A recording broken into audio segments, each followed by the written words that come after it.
We're going to start a new series today, and the title of the series is Bad Blood, and in spite of some of the rumors that are being spread by our younger and far cooler set, this series was not inspired by Taylor Swift's song by the same name. So there will be no karaoke, there will be none of that going on. We won't be having Taylor come and visit us, though we wouldn't turn down her offer if she wanted to, right? Right, absolutely. What's that? You'll come back. You'll come back into town if that happens. Okay. But listen, while this series isn't inspired by her song, the thing that she addresses in that song is a part of what we're going to talk about. And it's just bad blood. It's just this thing that sometimes happens in the relationships that we have with other people. And sometimes that bad blood is caused by something rather small. Sometimes it can be really epic. But whatever it is, it's a disruption. It's a brokenness.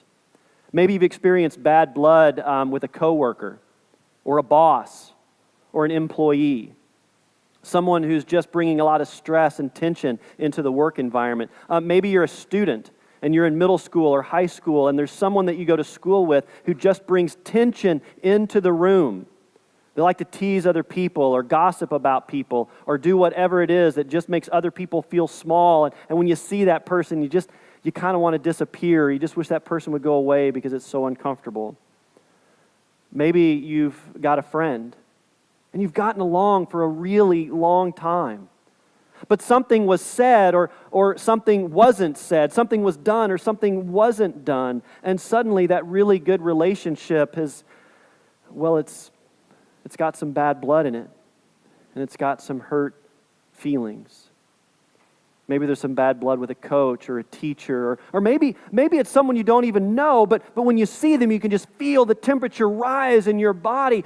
Maybe when a certain politician shows up on your TV screen or your social media feed or on the news page, maybe just when you see that person, your temperature rises a little bit. And maybe it's not just any one politician, maybe it's the thought of someone who supports that politician or is a part of that political party. Maybe you've got some bad blood with a family member. You know, we kind of joke around sometimes, no one will treat you like family. And that's not always a good thing. Sometimes family knows just the right buttons to push and just the right things to say to create tension and hurt and brokenness. The reality is that to some degree we've all experienced a relationship that has been harmed by bad blood, and when that happens it impacts our quality of life because our quality of life is often shaped by the quality of our relationships. I don't need to tell you that in order for you to know that it's true. You already know this to be true. The majority of your relationships can be healthy and good and wonderful, but if you even have so much as one relationship that is broken by bad blood, you know the disproportionate amount of energy and emotions that go to that one relationship. The worry that it causes, the sleepless nights that it causes, the wondering that it causes. When there is a relationship that is broken in our lives, it affects our entire lives, not just that relationship, because the quality of our life is often shaped by the quality of our relationships. And if there's a broken relationship in whatever way that break takes place, our life just isn't as good. This is a really important thing. We're going to spend a few weeks talking about it, and there's several reasons we're going to do that. One is, I don't need to tell you this either. You know this is true. There's a lot of bad blood in the air out there right now. A lot of tension, a lot of anger, a lot of fear, a lot of worry, a lot of assumption. There's a lot of bad blood out there right now. But it isn't just that general bad blood that's out there. There's that hurt that exists in your relationships, in my relationships. And the good news for us is that Scripture has some things to say about how the Christian is called to respond in these situations. Because Christians are called to respond in a way that I think you're going to find can bring healing. And we're going to look at that. And we're going to look at that in several ways. I do want to let you know that sometimes, I know this to be true, sometimes relationships are so broken that we need to just shake the dust off and we need to move on. We are going to talk about that, but we're not really going to talk about that until later. I want to kind of build us through that, and I want to talk about the potentials and the opportunities before we talk about walking away from them so that we have some context for that. But we will get to that. Where I want to begin, and I know you're going to appreciate this because it's going to be right back in your comfort zone, as Sandy would have said, because you're so familiar with it. We're going to begin with a teaching from the Apostle Paul. Yeah, you only thought we were done with Paul. No, we are back with Paul, and if that causes you to experience some bad blood, well, just maybe this sermon's for you. So we're going to look at the Apostle Paul because the Apostle Paul has some really good things to teach us about how we might be able to navigate some of these bad blood experiences. And one of the things that Paul says is that we are called as Christians to live peaceably with all. And I want to emphasize the with all part. For us, I think one of our tendencies is to think that there are certain exceptions to the all part. That there are certain experiences and circumstances where we just cannot live peaceably and therefore we just kind of give up and we don't try. But Paul is saying, look, you have got to live peaceably with all. Christians don't have the excuse of adding to it. Christians are called to turn the other cheek, to walk the extra mile. Christians are called even to love and care for their enemy. In fact, in this very teaching, Paul talks about how vengeance is not ours to take. In order to live peaceably with all, we've got to feed our enemy. We've got to clothe our enemy. We've got to give comfort to our enemy. We've got to heap upon them good things because evil cannot overcome evil. Only good can overcome evil. And so Paul says to us, you have got to live peaceably with all. Now, this doesn't mean that we agree with the person that we might be in tension with. It doesn't mean we're affirming his or her or their behavior or thoughts or ideologies. It doesn't mean that we're submitting to those or just kind of buying into those. It doesn't mean that at all. It just means that we're not adding fuel to the fire. It means that we're not adding to the conflict. We are called, because we are followers of Christ, we are called to live peaceably with all. Now, this teaching has a little bit of complexity to it, and the first part of that complexity is going to be something that you're going to think, oh, there's my escape route. This is how I get out of it. Because Paul begins the teaching by saying, if it is possible, live peaceably with all. At which point we all go, oh, well, it is impossible to live peaceably with that person, or those people, or him, or her. And so we immediately find our escape route because we think it is impossible. Well, and sometimes that may be the case. Sometimes it may not be possible for there to be peace in a relationship. But that doesn't mean it is impossible for us not to be at peace in the midst of that relationship. If it is possible, live peaceably with all. So if it is all possible, we're called to go there. He adds another clarifying statement. He says, if it is possible, so far as it depends on you. And so there goes your escape route, right? No more easy out. If it is possible, so far as it depends on you, live peaceably with all. We are not held responsible for other people's actions. They've got to have their own actions and they've got to own those actions. But here's the other thing. They are not responsible for our actions. We cannot excuse our actions based on the dysfunction, the hurt, the brokenness of other people. We are still able to try to bring peace into that situation and to control ourselves. We cannot control the other person. We struggle to control ourselves. But the only person we can control in any given relationship is us. It's me. I cannot control you. You cannot control me. So I've got to take ownership. And as far as it depends on me, I'm the one who's got to step up. I'm the one as a follower of Christ who's got to make this happen. So what does this look like?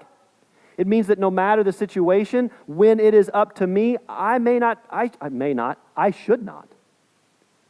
should not say that thing, no matter how true it may be, no matter how good it would feel.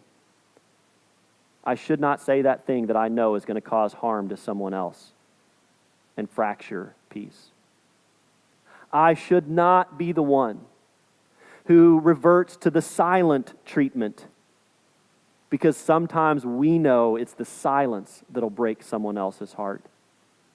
Insofar as it depends on me, I am not going to sit in front of my computer screen and type out that email and get to that place where I really want to prove my point and hit the all caps button and go for it, right?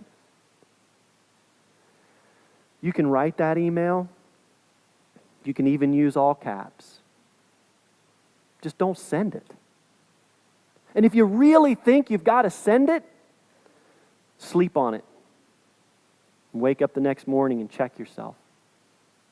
Insofar as it depends on me, I shouldn't respond to a post on social media that I know is going to add fuel to the fire and send someone into the stratosphere, no matter how much fun that can be.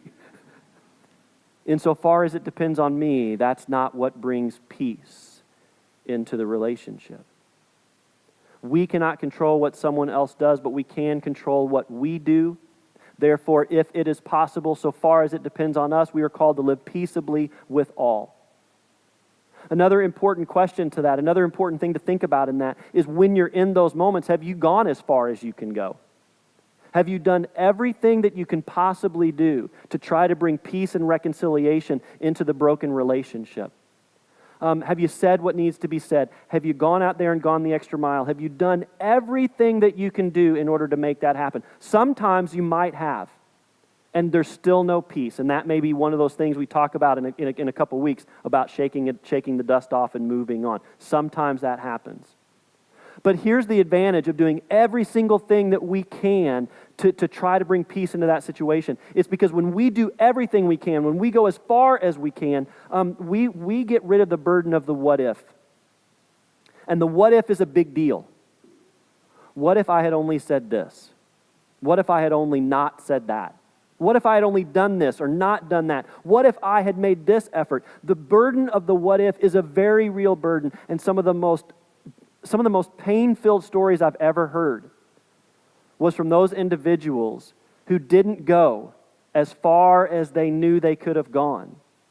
And now there is no chance for reconciliation. For whatever reason, maybe even death, there is no opportunity there, and they carry the burden of the what if in a way that's really hard for them to let go. So even if we go out as far as we can go, and even if it doesn't bring peace between us, knowing that we've gone as far as we can go can bring peace within us, because we know we've done all that we can do. And sometimes that's enough. So if it is possible, so far as it depends on you, live peaceably with everyone. Now, I want to give you kind of a step toward that, because this is way easier said than done. It's much easier said than done. So I want to give you at least a step, at least one key step to responding to the bad blood that's in the air. It's a way for Christians to step in and behave that can reduce the temperature, that can start to bring some healing. And I'm gonna kind of walk you through this rather graphically, and I don't mean graphically. I mean graphically. I'm just going to draw this out for you because I think visually it helped me to kind of piece this together. So this is our relationship. This is me. This is you. We're a little square, but that's okay. We're still soft around the edges, right? So if we are in relationship and that relationship is good and that relationship is healthy, let's just call that a straight line. Let's call it healthy, where communication is good and communication is right, and we're getting along and things are okay. But then let's imagine that something happens, and that good, straightforward, healthy relationship gets a little bit jagged. And something that I've done, something that I've said, it's got some sharp edges to it, and it's hurt you. Something you've done and something you've said has been outside the boundaries, and it's hurt me.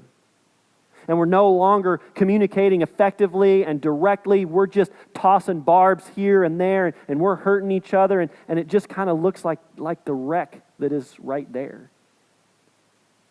And we know something's wrong and needs to change.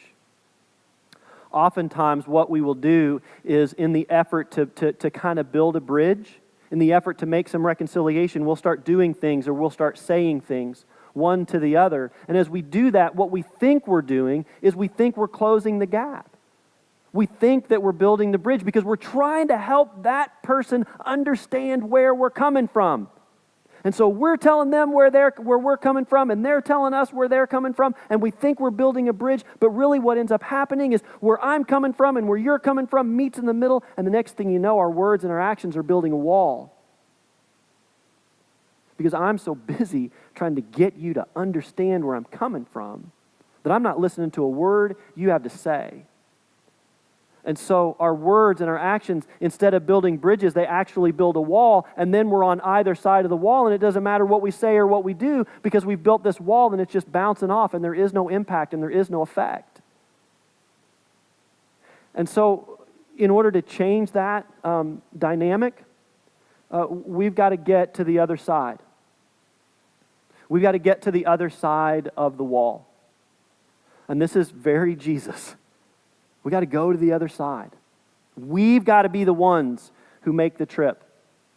And when we do that, we want to keep in mind that thing that we've been talking about as a church off and on for a while because our elders are trying to do this, and I love this language, and we need to keep it before us always because it is such good advice. We have to seek understanding before seeking to be understood. Because if I'm trying to get you to hear me and you're trying to get me to hear you so that you understand me and I understand, we're just building walls. But if I get on your side of the wall and I just say, I need to understand, help me understand, then something can happen. Something can change. And there's a name for this. There's more than one name for this. But the first thing that comes to my mind is that this is what empathy looks like. And I'm not talking about sympathy. I'm not talking about seeing something that makes me feel sad from a distance. I'm talking about empathy. I'm talking about getting in the skin, getting in the shoes of, getting in the life of, and the experience of, and really coming to understand and know it. I'm talking about empathy. Because if we're ever going to build bridges and kind of overcome the bad blood that's between us, we've got to have empathy for where the other person is. There is a nursing scholar named Teresa Wiseman who offers some really great insight on how we can practice empathy. And she offers 4 steps, and I think those 4 steps, even if she didn't mean them to be, I think they're very biblical. And the first thing that she says is when we practice empathy, we need to see the world as others see it. We need to get in their skin and see their truth as the truth that they know it to be. Because even if we don't think it's true, even if we think that their opinion and their idea and their viewpoint is skewed, even if we have all the reasons in the world why what they're saying, they're experiencing isn't true, it's their truth. It's their experience. And for them, it is every bit as real and true as the experiences that you have. Even if they're not fact, it doesn't mean they're not experiencing them as true. See the world as they see it. In order to do this, we've got to remain non-judgmental. It's impossible to see the world as someone else sees it if the whole time they're trying to share with us the way they're seeing things, the hurts they're experiencing, the fears they have. If the whole time they're doing that, we're going, oh, well, that's just wrong. That's not what's going on. That's not what's happening. That doesn't help the scenario. That doesn't help the situation. If we really want to understand where someone is, we've got to be able to listen to them non-judgmentally. That's definitely not easy to do. But it's part of that process of building empathy and building bridges. And also, we got to recognize our own bias. Every single one of us is biased about something. And when we're in a relationship, there are all kinds of biased things that come into that. We're biased in the way we understand it, in the way we see it, in the way we perceive it, and all those kinds of things. And sometimes our bias can get in the way of our really hearing the other person. We really need to be able to own our bias. We need to be able to let that bias be named so that we can set it aside in a way that lets us become a little bit more vulnerable to what's going on in the moment. So we've got to see the world as they see it, honor it as their truth, be non-judgmental, recognize those moments where our need to be understood is getting in the way. And then after we do that, we need to communicate our understanding. And what I mean by this is we're still not saying that we think they're right. We're still not saying that we agree with where they are, and we're still not saying that we're on board with that. All we're saying here is, I hear you. I hear you. There are a lot of people, individuals in individual relationships, and there are a lot of people in communities right now who don't feel like they're being heard. They don't feel like anybody believes them, that anyone understands them, that anyone sees it the way it is, and they just want to be heard. To sit down with those individuals, even when we disagree, and get to that place where we can say, I hear you. I get it. I understand that this is real for you, and I'm so sorry that this is where you are. I hear you, and I get it. Again, it doesn't mean that you're with them. It just means that you're with them. This is the core of empathy and how we move to that other side. And so let's just play it through. If we're going to seek understanding before seeking to be understood, we practice those things of empathy, and it allows me and you to get to a place where the bad blood isn't so bad anymore because we're seeking understanding. We can use that same approach between me and a family member because it works there too. Maybe the differences are between, Democrats and Republicans. And maybe instead of constantly trying to get them to understand where we are, we need to cross the aisle and sit down and say, please tell me your truth. Please tell me why you feel this way. I'm just going to tell you my own experience with this. When I know someone is on the other side of the political aisle than I am, and yet I know, and I'm saying this intentionally, and yet I know and love them deeply, because sometimes it feels like we struggle with that. Part of what allows me to do that is because I respect that person, and if I respect that person, then maybe it gives me some security to respect their position. So let me sit down with you and just tell me your truth. I'm not going to argue with you. I just want to hear your truth because it helps me understand where you're coming from. Maybe it's between white and black. Maybe. I'm just going to tell you the most painful thing that I hear when we talk about our own son's journey is when someone tells us that what we're saying isn't true. Yeah, it is. Maybe we need to be crossing and hearing and listening to the other side rather than being so defensive and protective. Rich and poor, Christians and Muslims, straight and members of our LGBT community. Maybe instead of camping ourselves in these protected, walled-off little squares, we just start seeking some understanding before trying to get them to understand us. Wherever we are, whatever the circumstance is, whether it's between me and another individual or me and another group that experiences a different ideology or understanding of life, because I am a Christ follower, I have no other option but to live into this teaching if it is possible. So far as it depends on me, I will live peaceably with all. Think about the story of Jesus Christ for just a moment. The story of Jesus Christ is the perfect example of this. Before Jesus came, humankind was building boundaries and barriers and walls between each other and between God. And God had a choice at that moment. Am I going to let them stay on the other side of their wall, even if it means their own destruction, or am I going to cross over? And God chose to become flesh among us. God chose to come down to our side, to understand, to be with, to walk alongside us. God chose to tear the curtain in two, to break down those walls, and through grace, to reconcile humans to humans and humans to their Creator. The story of our faith is the story of reconciliation and peace. If you read the gospel, you're going to see this play out over and over and over again, even to the point of his death.